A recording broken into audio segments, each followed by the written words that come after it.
Modern life offers a persistent illusion of safety. We walk through our days clutching glowing rectangles, feeling protected by the constant connectivity of our devices. But real-world crises, a sudden medical event, a violent collision, or a threat in the dark, do not send calendar invites. They arrive in brutal, unpredictable fractions of a second. And in those moments, the very device we trust to save us suddenly demands two things we no longer possess: time and extreme precision.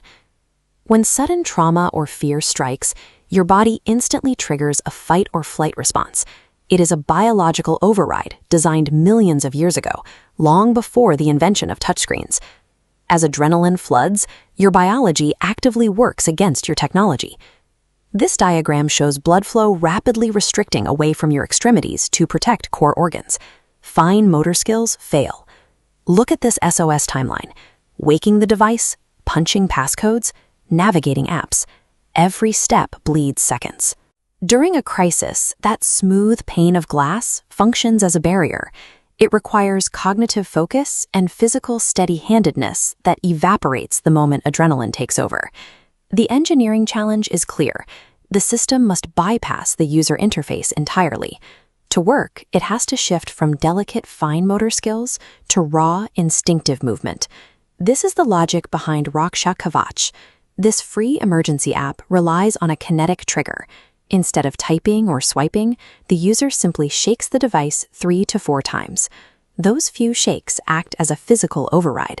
The app wakes up, broadcasts a live GPS location via WhatsApp, and simultaneously calls a pre-selected network of trusted contacts. The software uses the chaos of a crisis to its advantage, turning instinctive, frantic movements into a reliable trigger for help. Let's look at how this physical trigger profiles different emergencies. The first category is the flight, driven by the realization of being followed or threatened. The human instinct to run creates a violent, jarring rhythm in a hand or pocket. The app registers this natural shaking and triggers the alert without the user ever needing to break their stride. This logic also applies to the struggle, a sudden physical altercation, a chain snatching, or a thief grabbing for a handbag. The kinetic energy of someone trying to rip a phone or bag away registers as an activation pattern. The GPS signal and calls are dispatched during the struggle, before the device is even lost. The violent actions of an attacker are weaponized against them, inadvertently triggering the victim's call for assistance. The second physical category is sudden trauma, events that leave a person unable to move.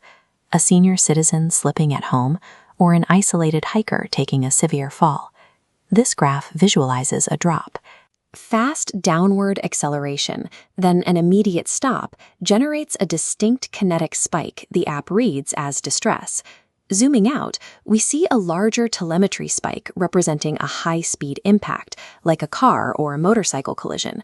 Whether the incident is a silent slip in a kitchen or a devastating highway crash, the app translates physical trauma directly into a digital distress signal. The millisecond the kinetic threshold is breached, the software takes control. It bypasses the locked screen, working entirely in the background.